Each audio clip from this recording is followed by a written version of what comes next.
안녕하세요. 장분투TV입니다. 재테크를 시작하려는데 어떻게 해야 할지 막막한 분들, 어느 정도 재테크를 하고 있지만 이게 맞나 하시는 분들을 비롯하여 많은 분들이 가장 고민하실 주제, 어떻게 재테크를 할 것인가? 대표적인 금융 재테크 수단인 은행 예적금, 채권, 주식 이 세 개를 비교 분석해서 정리해 볼게요. 사실 재테크를 할 때 세금이 매우 중요하고 반드시 생각하면서 하셔야 되는데 문제가 있죠. 바로 시행 예정인 금융투자소득세. 원래 23년 1월 1일부터 금투세가 시행되기로 했어요. 그런데 이걸 시행하니, 유예하니, 수정하니 한 달도 안 남았는데 아직 결론이 안 났죠? 그래서 이번 영상에서는 일단 세금은 무시하고 전반적인 관점에서 말씀드릴게요. 먼저 주식. 제가 주식에 투자라는 건 삼성전자, 애플, 테슬라 같은 개별 회사, 개별 주식을 사라는 게 아니고요. 코스피 200, S&P 500처럼 종합주가 지수를 추종하는 ETF를 말하는 거예요. 다음은 채권. 채권 기본 개념은 이전에 설명해놨으니 참고하셔도 되는데 잘 모르겠다, 머리 아프다 하면 저는 채권은 솔직히 그냥 무시하고 선택지에서 지워도 된다고 생각해요. 그래도 설명을 하자면 채권을 구분할 건데 편의상 내가 실제로 만기까지 들고 있는 경우를 단기채권, 만기가 되기 전에 다시 팔아버리는 매도하는 경우를 장기채권이라고 할게요. 왜 이렇게 구분을 할 거냐? 채권은 만기까지 들고 있는 경우와 아닌 경우가 구조가 아예 달라지기 때문이에요.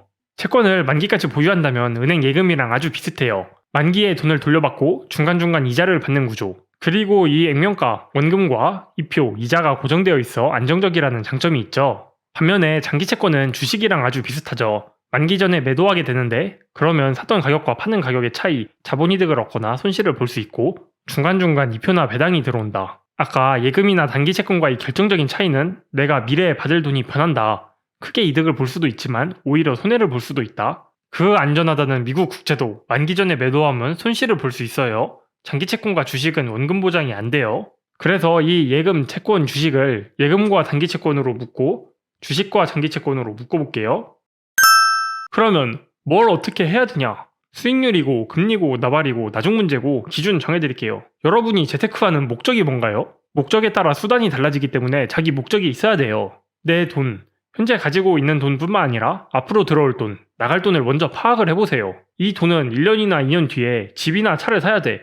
조만간 큰 돈 얼마가 들어갈 때가 있어. 이런 돈이랑 10년, 20년 넘게 쓸 일이 없을 것 같아. 이 돈은 없는 돈이라 생각할 수 있다. 이거랑 그냥 비상금, 액수는 사정에 따라 다르겠지만 어쨌든 비상금. 이렇게 현재 내 돈과 앞으로 들어올 수입과 나갈 지출이 어떨지 먼저 계산기를 두드려 보세요. 조만간 쓸 돈은 안전한 게 우선이지만 여윳돈은 수익률이 우선이겠죠? 비상금은 내가 급할 때 바로 쓸 수 있어야 하겠죠. 이렇게 목적에 따라 적합한 재테크 수단이 달라지기 때문에 목적을 가지고 재테크를 해야 돼요. 그냥 돈을 불리겠다, 이게 아니고요. 내 자금을 분석해서 조만간 쓸 돈은 기본적으로 예적금이나 단기채권으로 가야 되지 장기채권이나 주식으로 가면 안 돼요. 왜냐면 얘네들은 현금화를 할 때 원금 보장이 안 되죠. 내가 그 돈을 써야 될 때 마이너스 10%, 마이너스 20% 이렇게 될 수가 있어요. 단순히 수익률만 볼 게 아닌 게 내가 돈을 꼭 써야 되는 상황에서 플러스 10%가 되면 기분이 좋은 정도지 인생 역전 이렇게 되지는 않아요. 근데 내가 마이너스 10%를 손해를 봤다. 인생 계획에 차질이 생길 수가 있죠. 리스크가 리턴에 비해 훨씬 크기 때문에 무조건 안정적으로 가야 한다. 그러면 예적금과 단기채권은 뭘 사야 되냐? 제 개인적인 생각이지만 저는 90% 이상의 사람들에게는 예적금이다. 왜냐? 개인에게는 예적금에 예금자 보호제도가 있어서 안전해요. 물론 단기채권도 회사채는 위험하지만 국채는 안전하기는 하죠. 그런데 금리를 보시면 아시겠지만 예적금이 국채금리보다 높아요.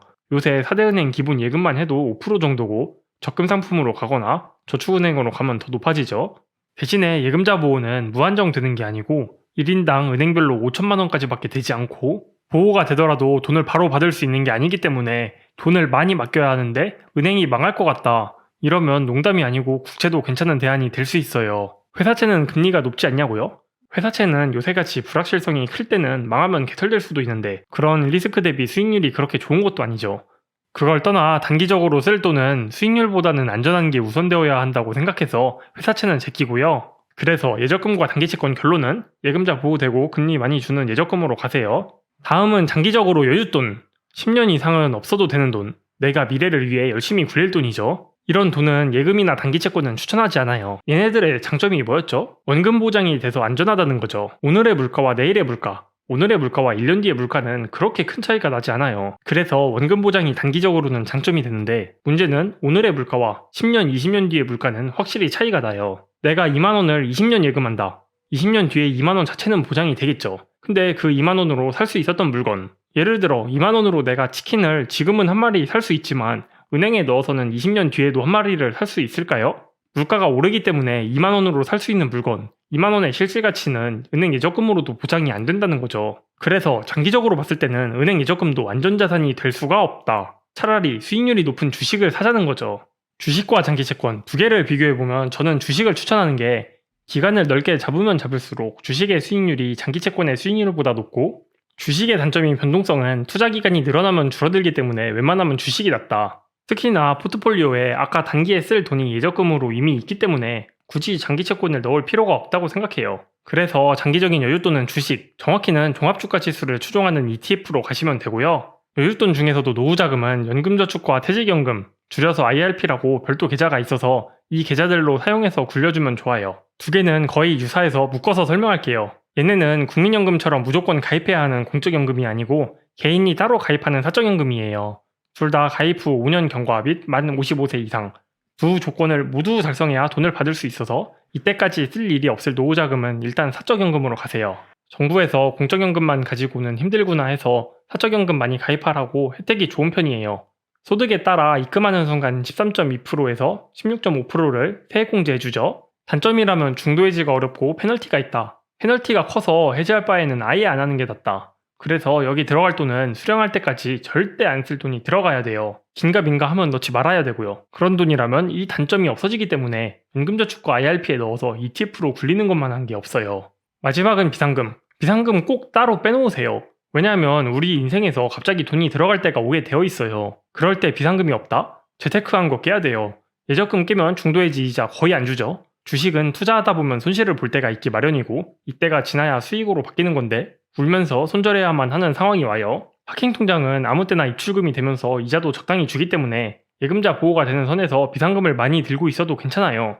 재테크 하실 때 비상금을 충분히 들고 있어야 나중에 후회하지 않아요. 사람 앞날은 모르거든요. 정리하면 예적금, 주식, 채권에 어떻게 투자할 거냐? 목적이 있어야 된다. 노후자금은 사적연금에, 장기적인 여윳돈은 ETF에, 단기적으로 쓸 돈은 예적금에, 비상금은 파킹통장에, 내 자금 사정에 따라 계획을 잘 세워서 목표를 가지고 재테크를 하시면 되겠습니다.